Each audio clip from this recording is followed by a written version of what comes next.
তিন জায়গায় প্রয়োজনে মিথ্যা বলা যায়।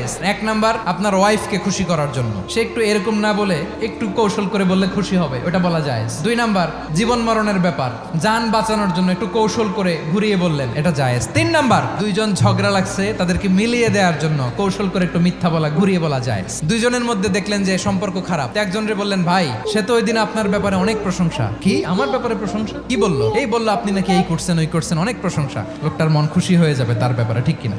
আবার তার সাথে যার ঝগড়া, ওরে যে বলুন, ভাই ওই দিন তো সে আপনার অনেক অ্যাপ্রিসিয়েশন করলো, অনেক, সে তো অবাক, কি রে বলে কি? এই যে দুইজনের ব্যাপারে দুইজনের একটু ভালো ভালো কথা বলে দিচ্ছেন, একদিন দেখবেন রাস্তা দিয়ে হাঁটার সময় একে অপরকে সালাম দিয়ে ফেলছে, সালাম দিয়ে বুকে জড়ায় ধরছে, আছে না নাই? আবার মিলমিশ হয়ে গেছে। কিন্তু আমাদের স্বভাব হইলো, দুই প্রতিবেশী যদি একসাথে বসে একসাথে হাঁটে, দূর থেকে দেখলে আমাদের জলে, আছে না নাই? ঘটনা কি? এই দুইটার মধ্যে এত মিল কে? এই দুইটার মধ্যে গিরিঙ্গি লাগানো যায় কিভাবে? আল্লাহর কাছে তওবা করেন, এই মানসিকতার যেন আমরা না হয়, আমরা মিলিয়ে দিব।